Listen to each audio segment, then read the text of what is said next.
নমস্কার, আজকের এই বিশেষ আলোচনায় আপনাদের সবাইকে স্বাগত। আচ্ছা, আমরা অনেকেই তো জীবনে সফল হতে চাই, তাই না? কিন্তু কখনো কি এমন মনে হয়েছে যে সাফল্য বাড়ছে অথচ মনের শান্তি বা সুখটা কোথাও যেন হারিয়ে যাচ্ছে? চলুন আজ এই ব্যাপারটারই গভীরে গিয়ে বোঝার চেষ্টা করি। এই কথাটা এই কথাটা আমাদের সবারই খুব চেনা, তাই না?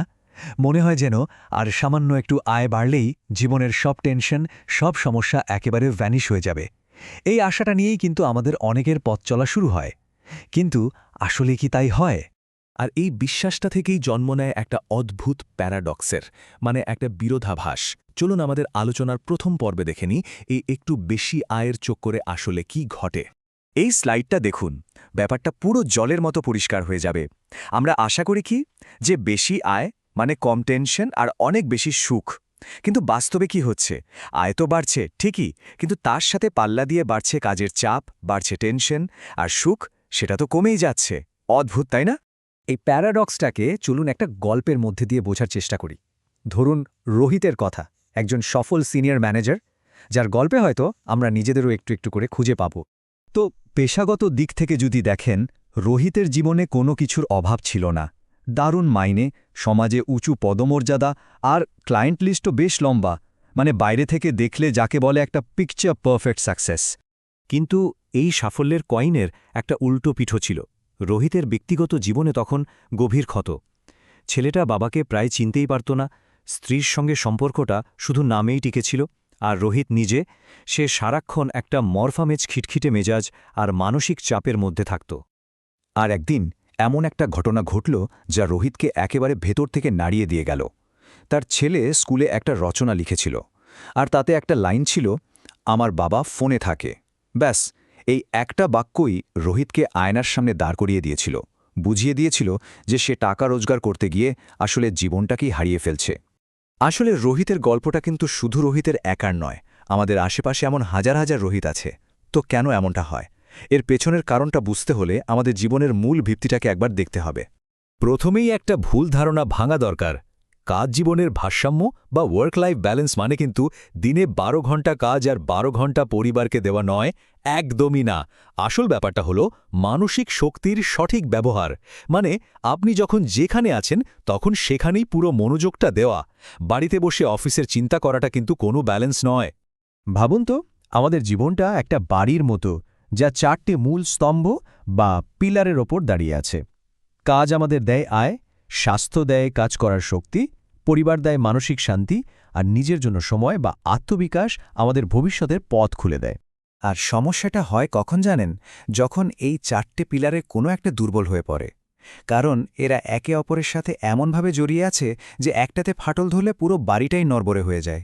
চলুন একটা উদাহরণ দিয়ে দেখি। ধরুন কাজের চাপে স্বাস্থ্যের স্তম্ভটাতেই প্রথম ঘা পড়ল। স্বাস্থ্য খারাপ হওয়ার মানেই হলো শরীরের শক্তি কমে যাওয়া, তাই তো? আর শরীরে যখন শক্তিই নেই, তখন কাজে মন বসবে কি করে? ফলে আপনার প্রোডাক্টিভিটি বা কাজের মান কমতে শুরু করবে। আর এই সব কিছু শেষ ফল কি? বাড়িতে অশান্তি, পারিবারিক চাপ। মানে দেখুন, শুরু হয়েছিল একটা পিলার দিয়ে, কিন্তু তার ধাক্কা সামলাতে হচ্ছে পুরো জীবনটাকে। তাই বুঝতেই পারছেন, এই ভারসাম্যটা কোনো বিলাসিতা নয়, এটা আমাদের জীবনের জন্য অপরিহার্য। তাহলে প্রশ্ন হলো, এর থেকে বেরোনোর উপায় কি? উপায় আছে, আর সেটা হলো একটা খুব শক্তিশালী কৌশল, নিজের জীবনে কিছু সীমানা বা বাউন্ডারি তৈরি করা। আমাদের জীবনে মূলত 3 ধরনের বাউন্ডারি তৈরি করতে হবে। প্রথমটা হলো সময়ের সীমানা, মানে একটা নির্দিষ্ট সময়ের পর আর কোনো অফিসের ফোন বা ইমেল নয়। দ্বিতীয়টা স্থানের সীমানা, বাড়ির কিছু জায়গা, বিশেষ করে শোবার ঘরটাকে নো ওয়ার্ক জোন বানিয়ে ফেলুন। আর 3 নম্বর, যেটা সবচেয়ে জরুরি, সেটা হলো মানসিক সীমানা, মানে বাড়ির দরজায় পা রাখার আগে কাজের সব চিন্তা দরজার বাইরে রেখে আসা। আর এই মানসিক সীমানাটা যে কতটা শক্তিশালী তার একটা প্রমাণ দিই। গবেষণা বলছে, যারা এই অভ্যাসটা করতে পারেন তাদের মানসিক চাপ প্রায় 40% কমে যায়। ভাবা যায়, এতে কিন্তু অসম্ভব একটা ব্যাপার। এবার চলুন আমাদের আলোচনার একেবারে শেষ পর্বে যাই।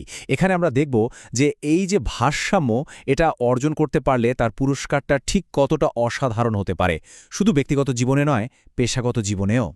এটা শুধু মন ভালো রাখার গল্প নয়, এর পেছনে সলিড ডেটা আছে। হার্ভার্ডের একটা বিখ্যাত স্টাডি কি বলছে দেখুন। যে কর্মীরা নিজেদের জীবনে ভারসাম্য বজায় রাখেন তারা অন্যদের থেকে 21% বেশি প্রোডাক্টিভ হন, 33% ভালো সিদ্ধান্ত নিতে পারেন, আর ক্লায়েন্টদের সাথে তাদের সম্পর্ক 40% ভালো হয়। কারণটা খুব সোজা, একটা শান্ত, বিশ্রাম পাওয়া মস্তিষ্কই তো সবথেকে ভালো কাজ করে, তাই না?